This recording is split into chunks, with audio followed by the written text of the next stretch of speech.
We have no preconceived ideas about what this privacy framework should look like or how it should function, other than that it should be a tool to help organizations of all kinds manage privacy risk. So we want to hear from our experts sitting here, as well as you, the experts in the audience, about what would be beneficial for your organizations. And so the thing about voluntary tools is that they don't provide value if they're not going, if they don't provide value, then they're not going to get adopted. So that means that this framework has to be robust enough to help organizations provide meaningful privacy protections, but also accessible and scalable to many different types of organizations, as you've heard already.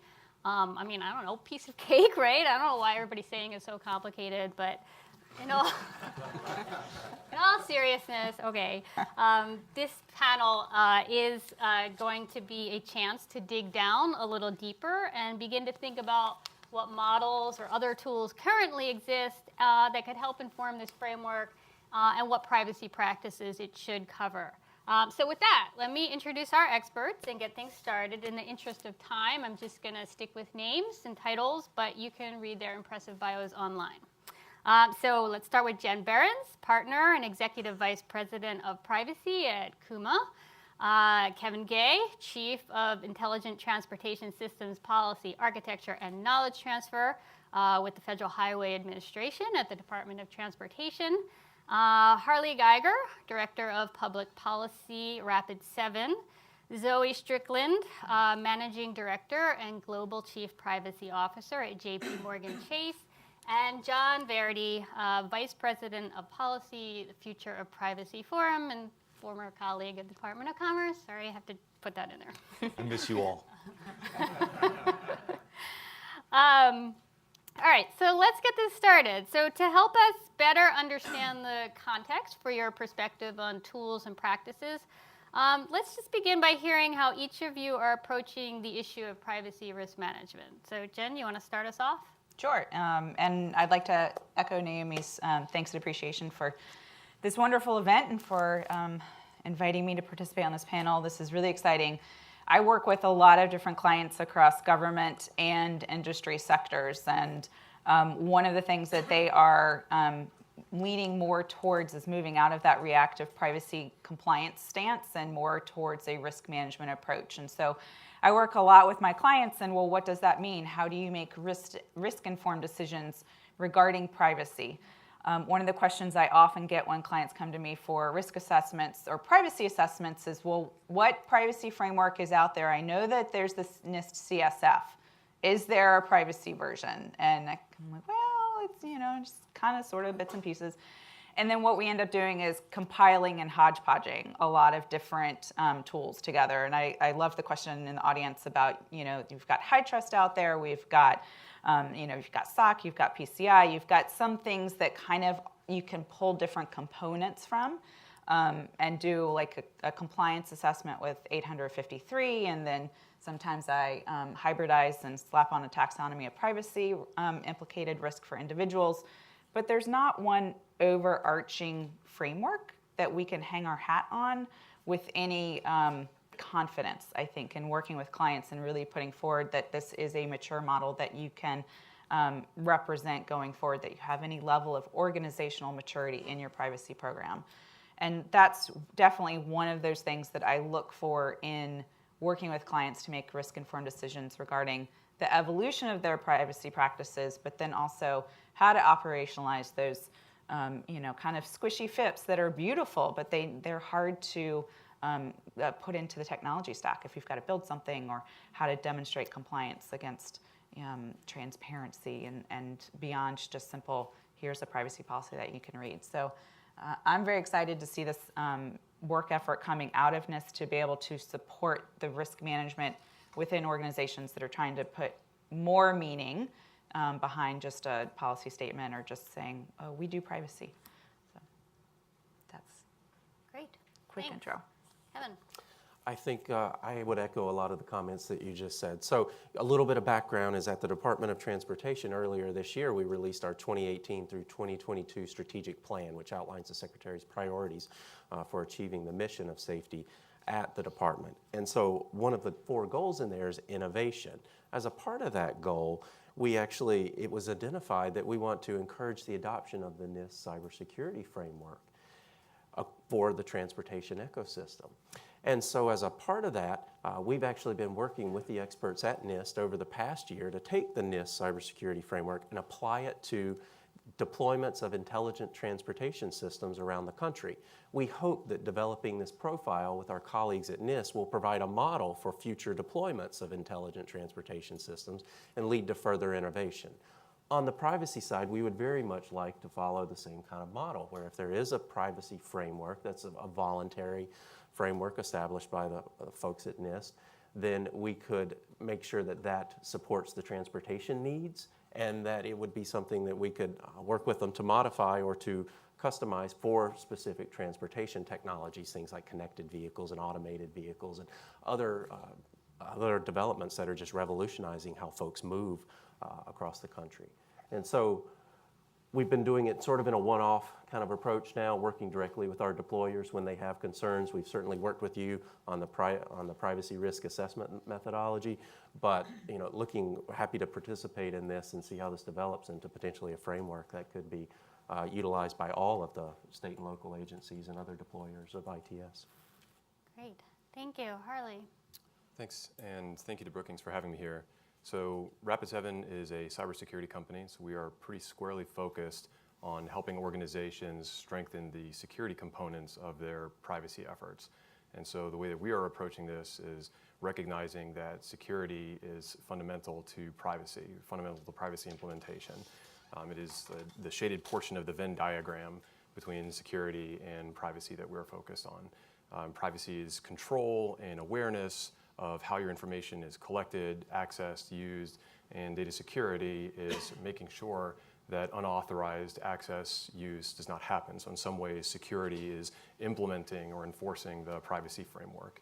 And in our opinion, many of the risks, the privacy risks that organizations and end users are worried about are, so for example, leak of data to identity thieves or to the general public. In a lot of ways, these are also security risks, because these are things that are not intended, not authorized by the data controller or the data processor. And this concept is reflected in many privacy frameworks, GDPR, for example, APEC, the FIPS, of course, HIPAA, the California Consumer Privacy Act, and several NIST publications, which blend security and privacy to show organizations how they align.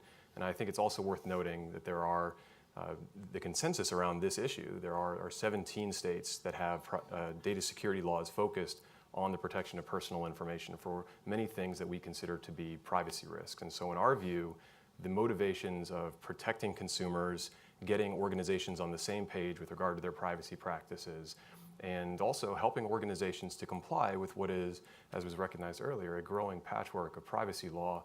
All of those motivations must include security if we're going to be serious about privacy. And there is an important distinction, though, that gets lost, and that is the unshaded portions of that Venn diagram of security and privacy. When we are talking about security in the context of privacy, we are talking about security of personal information, not necessarily the security of systems that deal with business assets that have nothing to do with personal information. Now, I recognize that those can be included indirectly with privacy, because those types of systems can still route a cyber attack whose target is personal information. But for purposes of a privacy framework, you don't want to shoehorn the entire NIST cybersecurity framework into a privacy framework. It would just be impractical. And so we have to cut it off at some point there. That distinction may seem obvious to the folks in this room, but I have definitely learned not to take it for granted. I've been in several discussions, legislative discussions, for example, where data security is viewed as somehow completely separate from privacy, and we really don't view it that way. And lastly, I would just say that we have the utmost respect for NIST's work and expertise, their diligence. You've done tremendous work in this area, and so we're really excited to see how the privacy framework will develop. Thanks. Great. Thank you, Zoe. Sure. Well, I want to start as well thanking Brookings and Mr. Carey. I think this is an excellent opportunity and a wonderful time to be looking at these issues. And I really valued the first panel. I mean, for those of us who have been doing privacy for a while, or even if you haven't, these have been issues that have been vexing us for several years. So we've been talking about interoperability for a long time. We've been talking about the fragmentation. We've been talking about being forward-looking. So from my perspective, if we say we should do it, then let's do it, right? I think that the timing is right and the momentum is right in terms of the attention to this issue. So I'm going to focus on the management part of the question, particularly for large companies, and talk about a little bit about how we do privacy governance at JP Morgan. Part of my role, besides being the lead privacy person for the firm, is also to build out the privacy infrastructure. Very large company, what does that look like? So we now have privacy focal centers within compliance in every line of business, every region. And we also have executives in every line of business and region who are responsible for execution and accountability and advice. And being a bank, we all govern this under what we call operating models, so that we don't have, just kind of folks doing things that are not connected to an overall approach. And so a lot of conversations about what that means, what does that mean in different lines of business, what does it mean in different regions, because there are variations to these core principles that we've all talked about. And as we think about a risk-based lens, we always think about it in two levels. One is you do have to do the basic compliance with laws that have been passed, and these tend to build over time. And when we have these new issues in privacy, which is one reason I really like it. There's always that new frontier. There's always that new technology. There's always that new way of using data. How do you think about that? How do you provide and apply a risk-based lens to the existing laws to make sure you're really getting to that compliance with the spirit of what the intent was? And how are you thinking about a little bit to what was talked about in the openers with Walter and Dean about that risk-based lens? What does that really mean? Because we are all trying to be very forward-looking about how we're gathering data and merging data and things like that. And we hear a lot about, well, geez, when all the appliances in your house are talking to the internet and then there's some intermediary that's sharing that with companies, what do we think about that, right? So I'm very excited about what both Department of Commerce and NIST is doing. In my mind, it's a little bit of the glue or fulcrum, for lack of a better word, which is we've got principles. We talk about this too, which is in companies, there's a lot of principles and policies and training, and then you have the engineers on the ground. And there has been a lot of conversations, including IP and elsewhere. FPF is leading in this, which is how do you put those things together? So a lot of conversations in the industry about how do you start making that more systematic when you build privacy into various product designs and things like that. What does it mean? And I think that's what NIST is trying to do, which is how do you take what is being developed through Department of Commerce with a deeper set of principles that people can actually understand and can implement. And then you have things like NIST where you can have those tools, that code of conduct that is very popular in policymakers' minds. So I think it'll be a very important component to how we both articulate and resolve these things for the future. Great, thanks, Zoe. John. So that's a bit of pressure, Zoe. Apparently we're leading, so I'm going to have to say something leaderly. I'll do my best, and I very much appreciate the kind words. I also appreciate the invitation from Cam and the folks at Brookings and from the folks at NIST and Naomi. Always enjoy working with you and your team. When I think about how the FPF community, the companies and the advocates and the academics and others look at privacy risk, right? There is, of course, the conversation around risk of physical harm, risk of financial fraud, risk of loss of opportunity based on data processing that you didn't consent to or expect, right? Risk of embarrassment. There's those kinds of taxonomies of risk, right? But one of the really interesting things that I see driving some of this conversation is risk, but risk meant in a different way from those kinds of risks. And I'm specifically talking here about enforcement risk, right?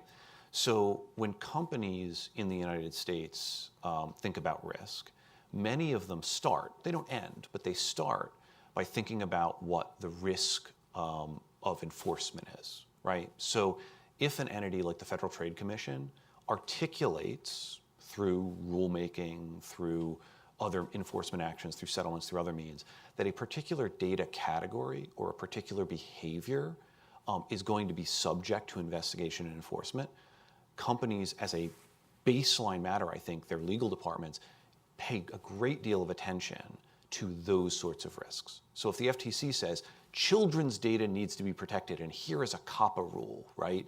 Because exposure of children's data or handling of children's data in particular ways are risky, right? That enforcement risk or investigation risk drives the definition of risk within an organization. Now, at most organizations, like Zoe's and others, that isn't the end of the conversation. But I think that's the beginning of the conversation. And a slightly different conversation happens in Europe, right? You look to Article 35, and you look to other articulations of what particular risks are, whether it's automated processing or whether it's large-scale processing.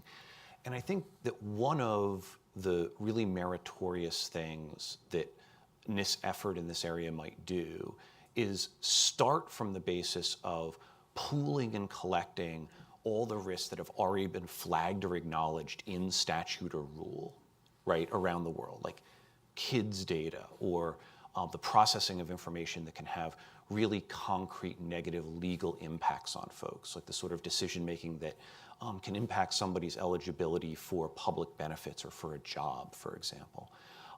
And once you kind of see a consensus view there, you can build on it. And you can say, well, there aren't a ton of laws out there that outlaw use of data that leads to humiliation, right? But nonetheless, users really care about that. So let's see what we can do to try to capture that as well.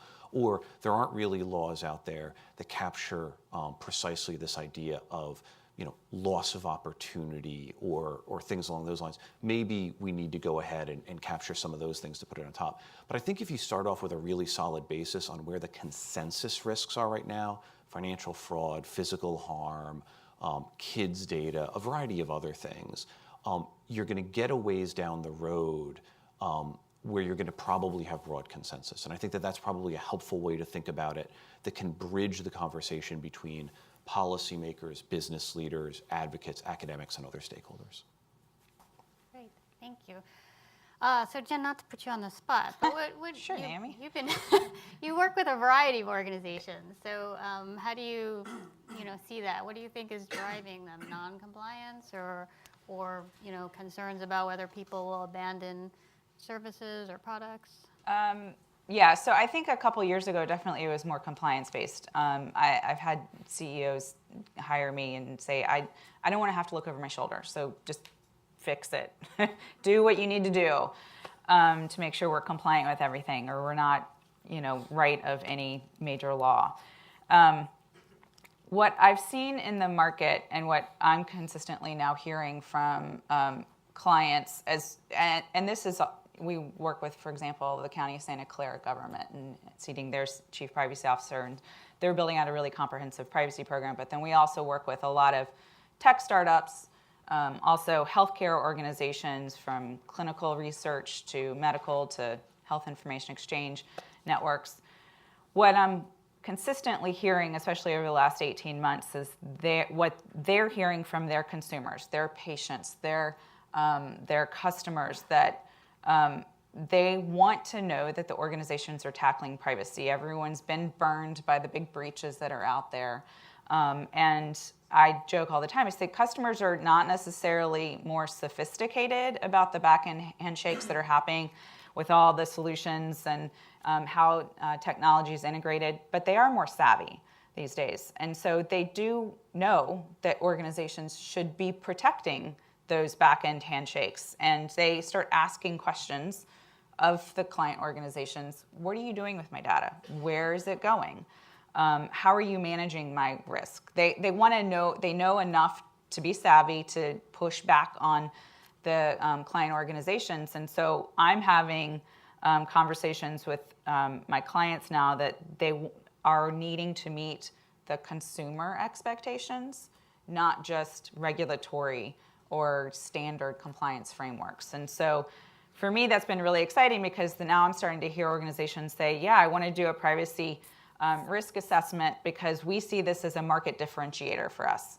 That's super cool because then you start to get people who are being more proactive and innovative and thinking about how can we embed privacy, not just in our great 36,000 privacy policy where, that word count, but also what can we do about really understanding, and this is where I think the framework is going to be helpful, really understanding where your privacy risk sits on based on knowledge about where your data resides, and then how do you tackle pulling apart the threads of standards and regulations, but also then privacy enhancing technology components, and you become aware. And that's what I think, I also heard that, you know, making these things more meaningful and approachable for organizations is very critical, or else it's just going to stay some very high level framework that no one touches. But I think that's one of the things that the CSF does really well, is it breaks things apart for organizations to use very succinctly and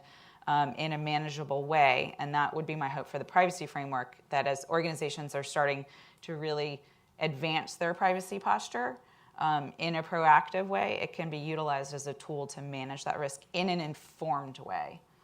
And so that's what I'm seeing more from my clients. They still want to check the compliance box, but they're looking for a little bit more these days. Great. So with that sort of segue, so you've sort of mentioned the CSF as a potential sort of model or framework that can, inform the development of this NIST privacy framework. What do others think? Are you aware of? Are you using? You can add on about the value of the CSF as a model, or there are other tools or frameworks or models that you're using that could inform the development? Just whoever wants to jump in. Well, I guess I can jump in actually and say that while we're not using other frameworks for privacy, we are taking privacy seriously in the research programs in my office. And so one important thing that I'd like to call out is to make sure as you're moving forward with this, think about transportation as sort of a unique, it's a little bit different in some respects because we are conducting research in areas around automated vehicles and data sharing. State and local agencies are looking at collecting more data to improve transportation system operations, so less crashes out on the road, more mobility, just the system performing better. And geolocation data and work zone data and other data about the transportation systems are really important to ensure that both automated vehicle deployment can happen and that the system can function more smoothly. And so in some of the research we've done, we've looked at ways to basically provide some protection around the collection of geolocation data and how that data could eventually be strung together to create trips, and then combined with other data that's out there, start to pull back and identify things. And so, I'd very much encourage you as you think about developing this framework to think about how transportation users would fit into that, so that once you have a framework, we'd be able to, again, maybe move forward with a profile or do something that helps state and local agencies deploying this technology think more about, okay, well, how can we do this up front and make sure we're covered and the deployments that we're doing are going to improve and continue innovation rather than have them pull back and say, no, we don't want to deploy this technology because we're concerned about cyber risk or privacy risk or other things that may sort of stifle that innovation and that deployment of technology in the transportation sector. Thanks. So, yeah, Harley, 1 second. So it sounds like is it fair to say then you think sort of the concept of profiles is something that could inform the development of this?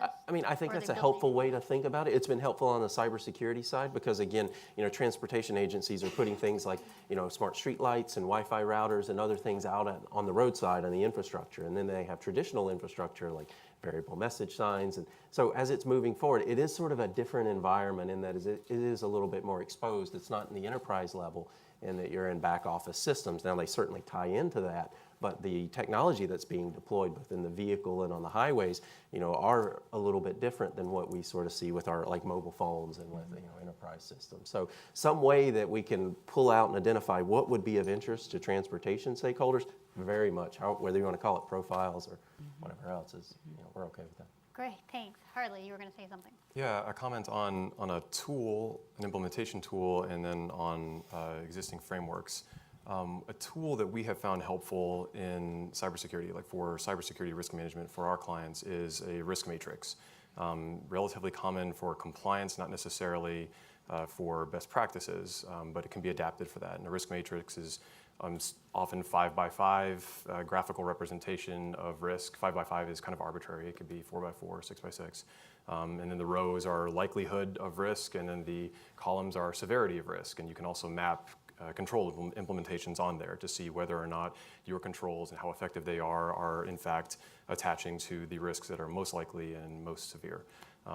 That would probably be separate from a list of privacy controls, but if there is a section helping to illustrate for organizations that are using a privacy framework how to in fact incorporate it into their risk management processes, that is one tool to consider. On existing frameworks, I'll say I'm very glad to hear that consumers or businesses are responding to consumers' privacy concerns beyond compliance, and that they view it as a market differentiator. I think that those things are crucial for privacy to really move forward in a sustainable way.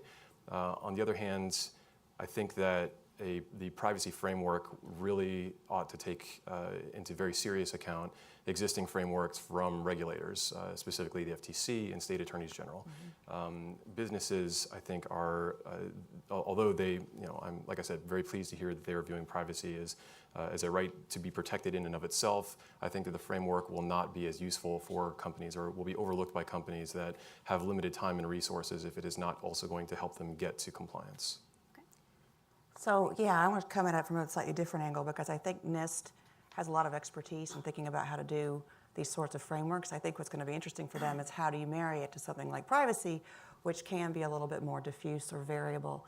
So we'll have to think, and I want to make a general comment first and then give some specific examples. So there will have to be some way of saying, okay, what does it even apply to? And it can't just be this sort of like, well, no one can define PI. So there needs to be some commonality there, or you can like tap into people's classification standards, because most companies have that. So that's an option. There will have to be some way to think about what are those risks and how do you manage through them, because that's what the rest of the document does. And there's a lot of good models out there that talk about privacy risks. You could look at some of the E-Government Act things, you could look at GDPR, but that will need to be there. So that sort of front funnel about how the rest of the document works will need some attention. And there is a lot of good privacy expertise that can be tapped into. Definitely will need to be, partnering, which I think is happening, with things like the principles from Department of Commerce, because those should align in some sort of way. We're very involved with the Business Roundtable in terms of what privacy principles could look like. So as these things evolve, how do they partner up? A couple of specific examples where I think that this could be particularly helpful, and it did come up in the first panel. One is around de-identification. There's a lot of good material out there across many countries or industries to think about how you do that. And I know some are very defined, like HIPAA, but the rest of the time, not so much, right? Or, they're more suggestions. So that will be a very useful area, because typically if you de-identify data, then it's not subject to the same rigor as an SSN, as an example. Another area is how you do these sort of risk assessments. And there has been really good work done around privacy impact assessments. I think the E-Government Act was a front runner. There's a lot of good material in GDPR. So I think there are some things in the privacy space that can help create that sort of entry funnel as the rest of the tool gets built out. Yeah, so I would echo what Harley said about risk matrices. We used those sorts of tools when we work with the city of Seattle to try to assess the relative risks of some of their open government data sets, right? So Washington State has one of the most robust open government laws in the country, and the city of Seattle was quite naturally worried about the sorts of data they were releasing, for example, from maybe their 911 call database, right? And they were much less worried about the sort of data they were releasing from air quality sensors in their parks. And being able to sit down and work through a process on a risk matrix, help them operationalize those sorts of concerns that everybody kind of had in their head, but they didn't necessarily have a way to make it programmatic within their organization. So I would echo Harley on that. Super helpful. The second thing I would say, to kind of tag on to what Zoe raised, I do think the NIST effort is a crucially important effort, and I appreciate the fact that you folks are working with folks over at NTIA and with National Economic Council and with the administration. I think there is a risk here, though, no pun intended, and that risk is if the NIST process is perceived as a way to define privacy risk for a legislative proposal, it is going to be subject to a lot of pressures that are very different from a process that is explicitly articulated as something that is intended to define privacy risk in an operational way that is going to be consistent with perhaps a legislative proposal, is going to be consistent with US and European and Asia Pacific laws, right? But is much broader than that. And that the intent is not to impose legal liability on all categories defined as risks, but rather to identify categories as risks that ought to be managed and weighed against benefits. And I think a clear articulation of that will be helpful in terms of fending off some of those pressures or increasing some of those pressures depending on. Do you mind if I have a quick follow too, and Absolutely, point go on the privacy versus security, which others might want to comment? I think that's right. I mean, I think their goal is looking at sort of analogy to a code of conduct that can allow this sort of all the pieces to fit together. I do think that there's a very interesting part now as privacy and security interface even more with each other than they have before, which there always was a healthy relationship. But I'll give you an example from several large companies I worked at, where security, folks will often be like, well, how do I have security that's appropriate for the type of data? And security is a good value. I mean, it's just a question of how do we achieve it. With privacy, you'll have people with very different opinions. And I'll give you an example that's been more than one company I've worked at, which is birthdays. You'll have employees come to you and say, I'm really upset that I recognize everyone else's birthdays and I didn't get that, and how do we share each other's birthdays with each other so we can celebrate? And this is something I really care about. It builds these connections in the workplace. I also have employees coming to me going, I can't believe they celebrated my birthday. They put balloons on my desk. I don't celebrate birthdays. How do they know it's my birthday? They were actually really upset. And I'm like, look, they really weren't trying to upset you because I told them last year. So people look at it very differently. And I think that's part of what privacy can do in a principle base, which is like, how do we understand the data? How do we understand the right uses of that data? What does that look like? How do people understand it? Which I think also makes it a good and a fun challenge for folks like NIST about how do we frame that up and then say what are the right controls attached to it. And you might have other folks too, as well as how they think about these two things fitting together. I'm going to pull on the risk matrix thread that a couple of my colleagues have discussed. It's actually one of the things that we've converted our assessments that we provide for our clients into. Again, I drive hard on the risk side of it. And this also gets to the original question about our customers or organizations seeking more than just a compliance-based privacy effort these days. What I'm seeing, especially with utilizing some sort of risk matrix or risk criteria, is that organizations can then more proportionately manage the risk from an operational perspective. It's not just I'm compliant or I'm not compliant, and we hand the report and then they can turn it into someone, their auditors. What we've started doing, and I've been hybridizing a lot of different tools to get to a risk assessment. So for a pension fund, I did a Appendix J plus a taxonomy of privacy. For a major rideshare organization that I'm working with recently, I did the GAP, so generally accepted privacy principles, then mapped those to the FIPS, and then did the NIST 862 adapted taxonomy of privacy for implicated risk. And that covers your grounded framework, your compliance, but then also your implicated risk, and you can give a risk criteria score. Then what each of those organizations have been able to do is go forward to their internal audit committees, to their boards, and their C-suite, as well as their investors, and make informed decisions on where to apply resources and allocate funding. Instead of just saying we're good, they can now make intelligent decisions based on risk profiles about what aspects of the organization they need to change or enhance or remediate in order to have a more privacy-informed and balanced organization. And so I would concur with my colleagues about that necessity to drive towards that risk criteria or scoring or matrix or whatever language we ultimately want to call it. But that's one of those important things I see out of the CSF that I think would be really important for the privacy framework in order to help anchor organizations out of that, or pull organizations out of that compliance-based kind of route that they have gotten into in the last several years and more into the privacy risk management. Great, thanks. So I feel like we could probably talk about this for a long time, but I want to get to the other half of the title, which is practices. So, and Kevin, I felt like you were starting to go there, right, with certain practices around, the sort of type of, collection of and how you're going to manage that kind of data. Are there other practices that should be covered. And you think about the cybersecurity framework, right? They sort of, have these categories and subcategories, which sort of, even though you don't have to, you can do a profile and figure out sort of the outcomes that you're trying to get to.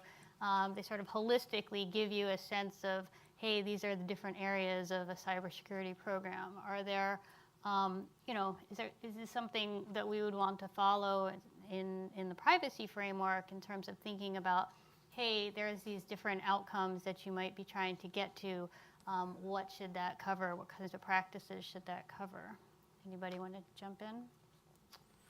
Well, I can definitely follow up a little bit from the research side in the Department of Transportation. So, some of the activities that we have started are looking at ways for transportation agencies to collect data and then be able to share it openly with users of the transportation system.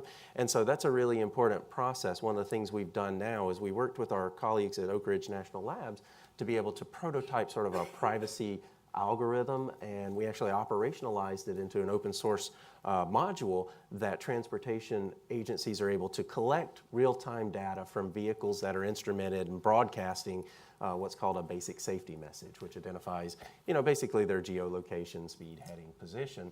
And transportation agencies collect this data because it helps them improve the operations of the system, and they want to be able to share that openly with some of the users of the systems. And so one of the areas we're working with is in Wyoming. They've got an I-80 corridor that has a huge amount of weather issues there. It just causes untold delays and fatalities every year. And so finding a way for the state of Wyoming to be able to share that data more openly and address privacy concerns was vitally important to us. We worked very closely with them on that. Again, I feel like if there are tools that NIST is able to develop to help standardize that and make it so it's not a one-off process for every state and local agency that we try to work with. That's where I'm really coming at it from the Department of Transportation side. I think some of the stuff we've done would be informative, but we're also looking for lots of help. So, I think we talked about in the first panel as well about how do we think about what actually we're going to cover here. And I do think, when you look at some of the broad-based privacy frameworks out there, like APAC, OECD, they're all good, and they've got the right sort of topics where we're going to cover. Certainly want to modernize them, or things like notice or now transparency and things of that nature. But I think there are 3 areas that really merit a deeper look. One is accountability. A lot of conversation about what does that actually mean and how do you demonstrate that. In particular, you're going to have a tool. How do you do that? How do you say, hey, look, how have you got the right roles involved in this? It's not just the privacy office doing this and signing off on it. That is not going to be baking it into the organization. So how is that covered in a tool like this? A big issue that is showing up in a lot of the privacy laws now are individual rights. So what does that mean? What sort of rights are we going to be giving to the individuals whose data we're collecting? And how does that fit into a framework? Are we going to say, well, whatever rights you've deployed, here's how you're going to track that and a tool around it? So that's definitely a major activity now in the privacy space. And I think it's one that a lot of different ways of thinking through it, because often individual rights are when people can submit a request for whatever, access, deletion, don't process my data. But now we're hearing things like, well, transparency is a right, and so that's less of something you request. So how do we think about this piece of it? And I also, in my mind, the ones that's the most tricky is this business about choice and controls in the individual's hand. This is something that we need to be, and especially for something like a tool, has to be really, really clear. Like, when is it that we actually think that individuals are going to apply controls or choice? Because that is a specific activity. That's a request where you're either getting, implied or expressed, affirmation or acknowledgement or consent, whatever you want to call it. There has to be thought about what exactly that means, because otherwise it's going to be very hard to deploy and measure. So 3, 4, depending on how you count them, specific practices. One, an asset inventory. So figuring out where the personal information is supposed to live, like where it's authorized to live and where it's not authorized to live, because you do get a lot of companies that have personal information that are held in emails or external hard drives or box and so forth. Second, setting controls on employees and essentially who on the inside has access to that information. So who has administrative privileges, who has baseline access. Those policies should be set and enforced. And then 3rd/4th is data protection, right? So in encryption, hashing, some sort of process for rendering the data indecipherable, unreadable. The reason why you can split it up into two is because you've got data at rest and data at transit, and they are different processes. But we view those 3, 4 as fundamental for privacy. Yeah, and I would to say yes and to what Harley has said. There are also very complex and effective edifices depending on what the company's environment is and what their interaction is with outside parties that have to do with legal controls as well as technical controls around some of that data. So it's not just the question of how is that data obfuscated or who has administrative rights on this particular system, but also what are the kind of legal commitments that follow that data to try to mitigate risk as it moves through its life cycle. And I think that one of the things that has emerged over the past 5 to 10 years has been this concept of privacy obligations traveling with the data rather than the data simply going out there and finding its way in the world and growing wings and going off and becoming its best self. Like, we hope it becomes its best self, but at the same time, we hope it does so consistent with the privacy protections and the expectations that were attached at the beginning. Well, this is why a conversation about privacy risk is so important, because if you don't, first of all, that scopes the whole activity. But if you don't do that, then you have things like, well, here's the way you have to approach it. And I don't think that's necessarily what we should be doing here. As an example, things around, where's your PI? A map is one way, but it's not the only way to solve whatever the risk happens to be. And I know a lot of companies have a different opinion about how do you tackle that risk. So once you define the risk, you can say, well, here's the different ways you can address that will mitigate the risk without saying you must do this, you must do that. Okay, so I am going to open this up to the audience who might have some questions.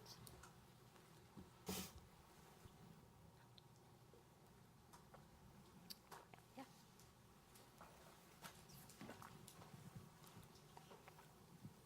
Thank you. I'm Marina Fazel, an African-American journalist.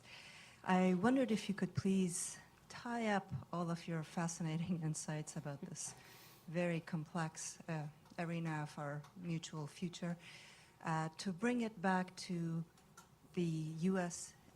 Elections. How would you rate the performance of our electoral systems? How safe are they before the November elections? And also, you've talked about how the different sectors come together, or we would wish for them to come together. If we still live in a planet where the different nations compete openly for resources and other things, if an election gets hacked, is there a little bit of a non-aligned wishes here? How can we expect laws to emerge globally that would actually ensure for all global citizens that their privacy can be protected when, on the level of this potential breach to our electoral laws, we could go on forever before we get to the bottom of whether or not a breach has happened. Was it a small wolf player, or was it just a new era of competition, political competition? Thank you. And if you want to speak from the CR to CSF point of view, that's fine too. Maybe just, how does framework sort of help support, improved security and privacy? Sure. I'll just say, the core of that question seemed to be elections, right?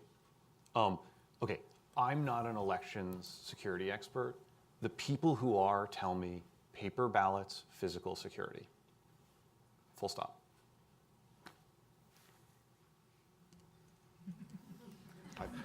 I'm not. Okay. Now that that's answered. Yeah.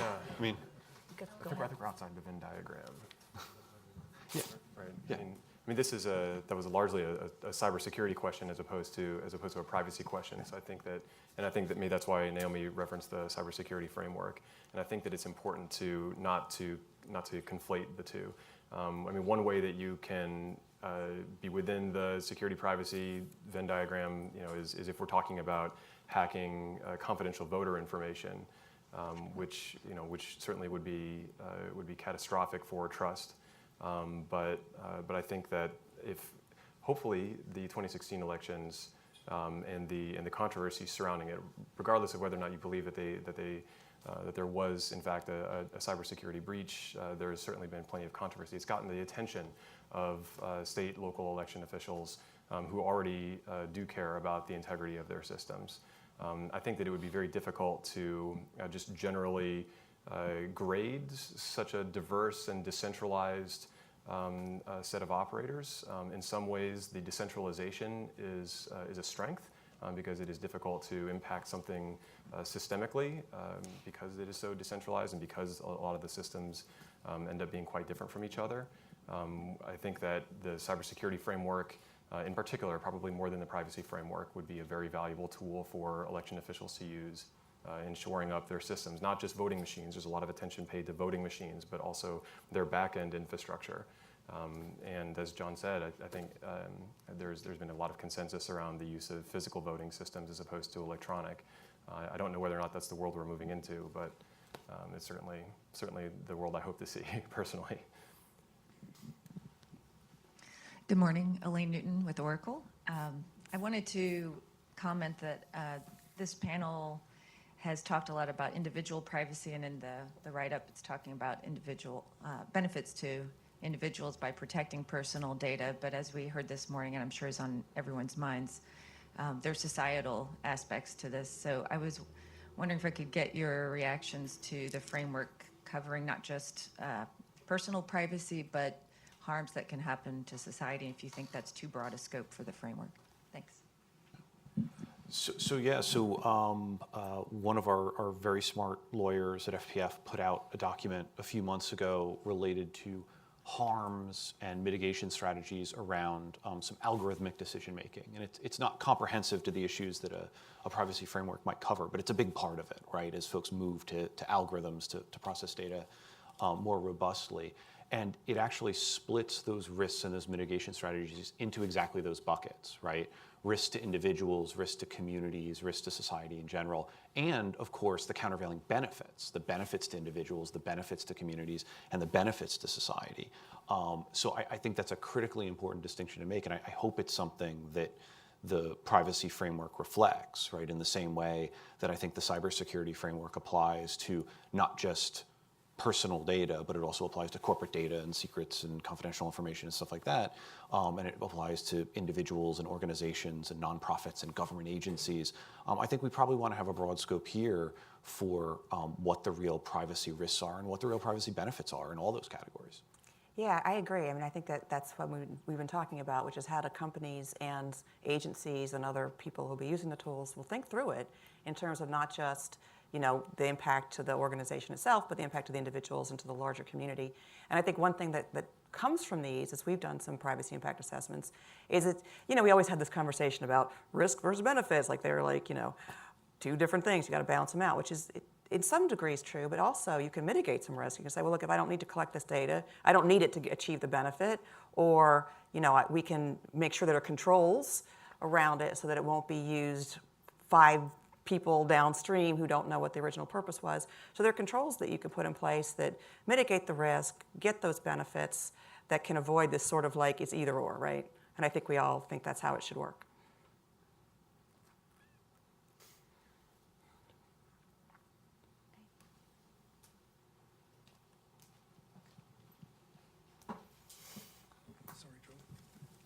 Dave Weitzel from MITRE, also American Bar Association Privacy and Computer Crime Committee. I want to speak in praise of connective tissues and interfaces, and especially from the CSF, right? We go 5, we go about 30, and then we go down to 108 subcategories. What that does is connect the C-suite to the geek suite, right? And now we're going to need interfaces, and how are we going to manage them between the cybersecurity framework and what is this? So how do we get that connective tissue, right, from risk analysts down to the geeks, and then from the privacy folks over to the information security folks? I mean, NIST has already started that very process with the risk management framework, right, for security and privacy.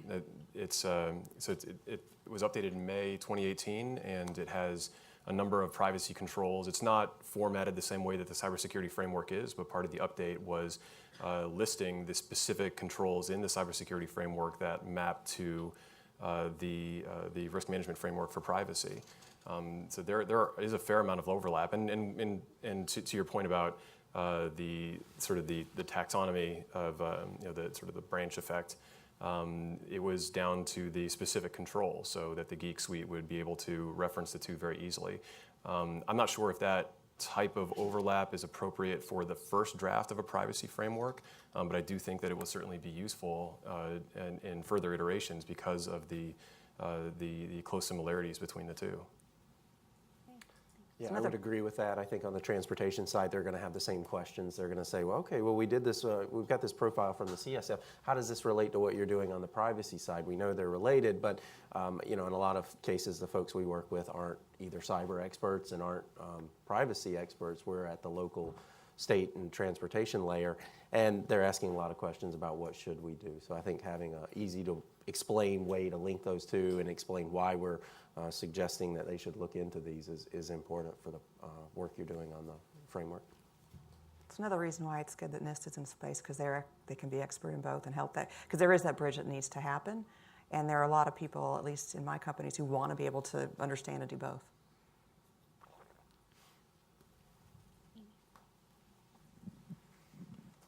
Just to go back a question and go back to the question of risk a little bit more, because the first panel did identify those three categories, the organization, the individual, and society.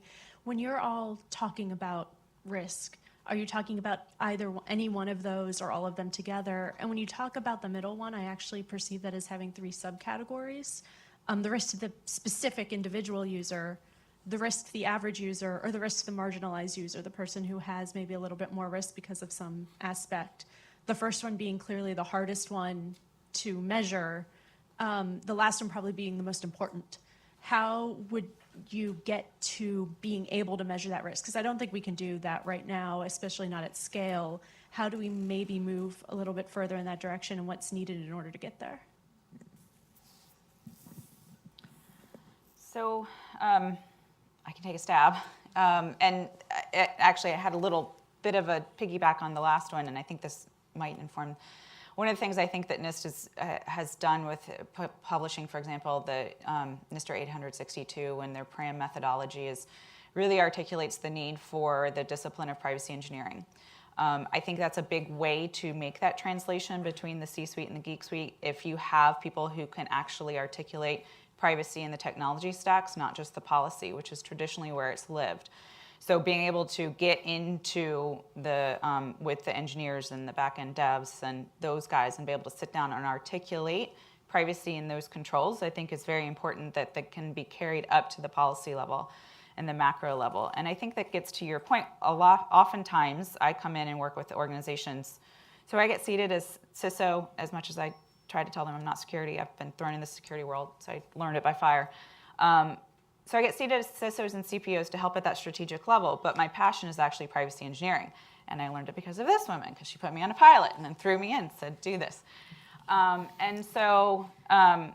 One of the things that I often work with clients is when they call me in to help them build out their technology solutions or do assessments, is they're almost always focused on themselves as the organization. Using the PRAM methodology, for example, or probably what I'm hoping is going to come out of this framework is that in privacy engineering discipline, it forces you, and in my role, I advocate for the thought and considerations about the individual throughout the system, but then also the societal and cultural impacts, not only on the individuals and users who are using those. And I actually used to be, at my first career, I was a foster care social worker for 15 years. So I'm constantly thinking about the vulnerable populations, and that was how privacy made my natural crosswalk from, in my brain anyway, to protect the vulnerable population's information. But you start in the privacy engineering discipline really invoking that thoughtfulness and consideration about how individuals and cultural organizations or entities and society is going to be implicated by privacy that's either being enhanced or revoked throughout the systems. And then it's your job as the trained privacy practitioner to articulate that into the work with the people who are developing your systems, but then also the higher level stakeholders that are then in charge of making business decisions, navigating that balance between when do we invoke privacy controls and when do we need to satisfy a business driver, and so we're going to assume this risk. And so I think that's one of the things that I've really enjoyed, and certainly my work with Naomi and why I reach out to her every so often. I'm like, tell me something new about this, is because this is what's pushing the privacy profession forward. This is we're not getting left in the dust anymore. We're starting to get budgets and resource allocations and have important sessions like this because we're starting to understand how to control for the risk, not of just organizations for privacy, but those individuals and society. It's not easy. It's usually a constant reminder feedback loop that I have to engage with that, great, we can do this assessment for this. The other interesting side of that is the workforce members of that organization often get left in the dust also when organizations are looking at their privacy profiles. They think about what is the product or what is the service that I'm offering. They don't think about, and like with the birthday thing, they don't think how their workforce are impacted by the privacy decisions they're choosing to develop in their solutions. And just so it's a constant conversation and a session to remind. But having those individuals who are trained and educated and are part of a professional organization like IEPP or some greater organization that you can learn how to utilize those tools is going to get you to more of the focus and shift off of just organizations or corporations, but also to the individuals and society. So I'm going to let our panelists have, and John, maybe you can wrap this in because I know you wanted to have a conversation about this too. Have one final word. So just maybe talk about, any other challenges. How can we measure outcomes, right? How are we going to measure the outcome of this framework? Create incentives. So just give us a last word. Sure. So very briefly on incentives, I think that this is one of the areas where the framework can interact with the legislative, whether they're state or federal or any of the other proposals that are out there. The truth is that the cybersecurity framework is succeeding for a variety of reasons, right? The quality of the framework itself, stakeholder buy-in, the process by which folks got there, but it's also succeeding because of incentives, right? When you have federal agencies using the framework and speaking that language and holding federal contractors to certain obligations, that creates incentives. And I think in the privacy framework, we're going to need to figure out a way, either through state or federal law that doesn't exist today, right, to bring some incentives to bear for uptake on this. We could have the greatest product in the world, we could have stakeholder buy-in, but if the incentives aren't there, it becomes more challenging to sell within organizations, right?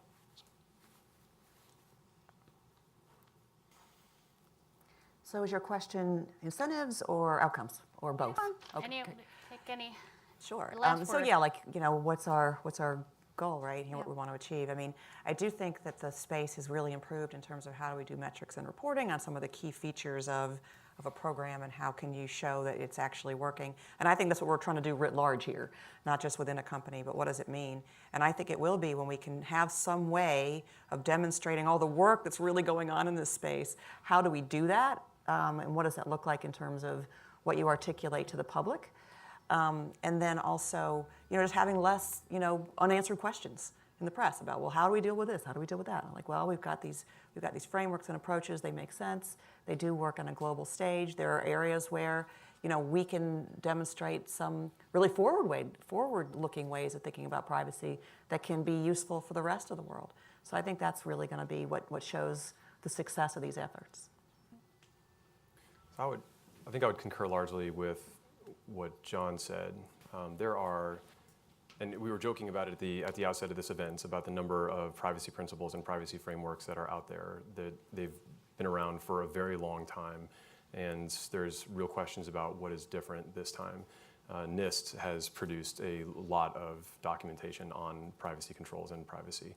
I suspect that the controls that have come before are not going to be that different from the controls that ultimately make it into a privacy framework. I bet you, Naomi, you could write it probably by the end of the week and have it polished up and formatted by Halloween. Preconceived idea. But the process is different this time, right? It's a multi-stakeholder process. It's a year-long process. It'll involve workshops and public comment. Not that different from some of the work that came before also. I mean, a lot of the privacy frameworks that have come before also had public comment. There are also workshops for a lot of the big ones. I'm hoping that this time, and with the the conversation seems to, particularly in the private sector, seems to have moved to a place where there is greater acceptance, perhaps, that we need to do something nationwide on privacy, in part because of forcing functions like GDPR and California, that this framework will ride that momentum, and the format, the fact that it's a multi-stakeholder process will lead to something that is more easily usable, understandable for implementation for a wide variety of organizations. But I do, like I said, I agree with John that without incentives in place, this could die on the landscape like so many other privacy efforts before it. And measuring adoption is, particularly in the absence of incentives, I think will be one of the challenges that the privacy framework faces. Any last words, Kim? I would just say I really applaud the effort, and I hope that it does take into account all the diverse stakeholders out there, the diverse sectors. Transportation has a lot of diverse users, from public safety and first responders to private citizens to mobility, providers and shared services, state assets even, and public transit agencies. And so finding something that will be able to be customized and address the needs of those diverse users, I think, is important to ensure adoption of it. Because if it can't really differentiate between those, it's going to be hard, I think, for state and local agencies to use it to address the challenges they're dealing with. Anything else, Ben? No, I just would reiterate, I think, everything that my colleagues up here have said, and again, express appreciation for participating on this panel and towards Brookings Institution. I think this is a great vehicle that NIST is building in order to help organizations of all types figure out how to negotiate risk as well as organizational business decisions that's grounded in some semblance of a cohesive framework. And so I'm really excited to see this move forward. Great. So I'm going to thank you and thank Brookings and thank everybody here. I know we started with it's complicated, but I actually think we started a good conversation to figuring it out. So I look forward to seeing everybody participating as we go forward with this. Thank you.